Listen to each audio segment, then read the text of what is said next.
Speaking of awkward, Elon Musk left the administration the other day. He was a special advisor, special government employee, and you can only stay in that role for 130 days, according to statute. And Musk the other day said, I think it's really hard to have a bill that's beautiful and big simultaneously. I'm not even, I don't know. And Elon Musk posted this yesterday at 1:30 in the afternoon, I guess it was. I'm sorry. Eastern time. Eastern time. I'm sorry, but I just can't stand it anymore. The massive, outrageous, pork-filled congressional spending bill is a disgusting abomination. Shame on those who voted for it. You know you did wrong. You know it.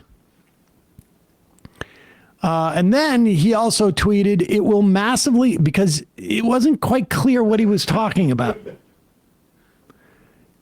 He's not talking about is he talking about like all of the upward distribution of money going to wealthy people via tax cuts? Or how all of those, that upward redistribution of money going to wealthy people is on the backs of people who don't have the money to have health insurance? The Yale popped this up. I put it in the chat. Yale just sent a letter. The Yale School of Public Health did a study. The proposed changes to Medicaid and the other programs that are involved in this will result or could result into over 51,000 preventable deaths. The key findings, if you scroll down, loss of coverage for 7.7 million people would contribute over 11,000 additional deaths annually due to lost access of Medicaid or ACA marketplace coverage.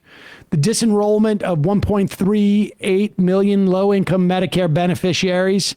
Ending the Medicare savings program would increase mortality by over 18,000 people a year due to reduced access to subsidized prescriptions. The elimination of Centers for Medicare and Medicaid Services, nursing home staffing rules would lead to 13,000 deaths annually among nursing home residents. Jesus. In addition, the bill's failure to extend the ACA's enhanced premium tax credit is expected to push another 5 million Americans into uninsurance, resulting in about almost 9,000 more deaths each year. Not to mention the millions of people who don't have health insurance and the quality of life, that depreciation that will cause, short of death. And those who don't die, incidentally, and many of those who do will die in an emergency room, and it will end up costing society, billions and billions more. I don't feel like that's what is upsetting Elon Musk. No. But let's look deeper into this. What is upsetting Elon Musk? Just go back to, he said, so he tweets out, I'm sorry. I can't stand it anymore. The massive, and it almost feels like there was a part that was written in invisible ink. Like, this ketamine is just, I'm freaking out. This massive, outrageous, pork-filled congressional spending bill is a disgusting abomination. It does raise the defense budget by, I think, $100 billion. Shame on those who voted for it. You know you did wrong. You know it. And then people must have said, like, what are you talking? Like, can you be more specific? And so moments later, he tweets out this. It will massively increase the already gigantic budget deficit to $2.5 trillion and burden American citizens with crushingly unsustainable debt. What's fascinating about this formulation, the deficit will burden American citizens with crushing unsustainable debt. But no response to the literally millions of Americans who will probably go into bankruptcy because of health insurance, lack of health insurance, or will die because of lack of health insurance. Or being prodded to get jobs to get coverage. Like, the crushing debt on Americans can be resolved with taxes.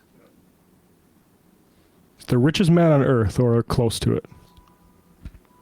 It's fascinating. And then he goes on to talk about the debt is slavery for American people, interest payments. He just keeps going on and on as if it's about the deficit. But in fact, Axios already had some of the things that were really upsetting Elon Musk. The legislation cuts the electric vehicle tax credit that helps car makers like Musk's Tesla.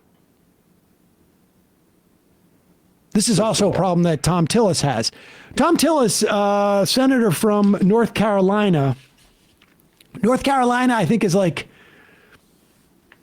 has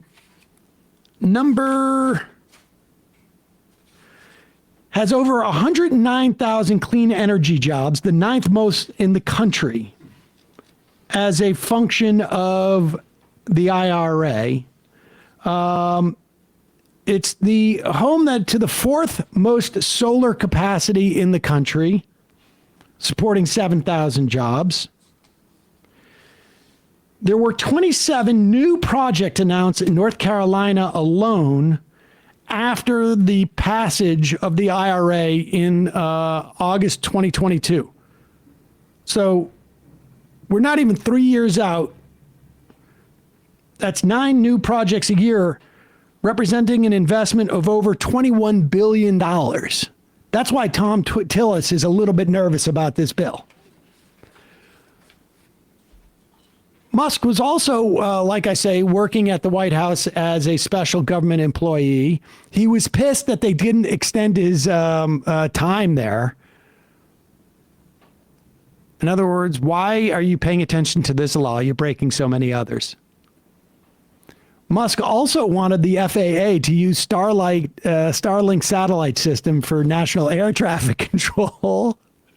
And apparently Duffy was like, you can't do that. Is that pork? That's exactly what pork is, yeah.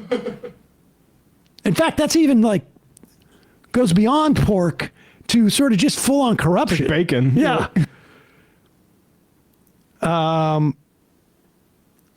The administration balked at it because of the appearance of a conflict of interest. Only I get to use the reservoir of appearance of conflict of interest. Look, not you. We already made the White House car dealership for a day for your stupid cars. Okay, exactly. What more do you want? And apparently, I bet you Duffy pushed back on this. And then apparently, Musk was very pissed about the withdrawal of the nomination of Jared Isaacman to be NASA administrator. One can imagine that Musk thought his buddy would get the job, and then all of a sudden, his failed space program might get a little boost. Yeah, I mean, geez.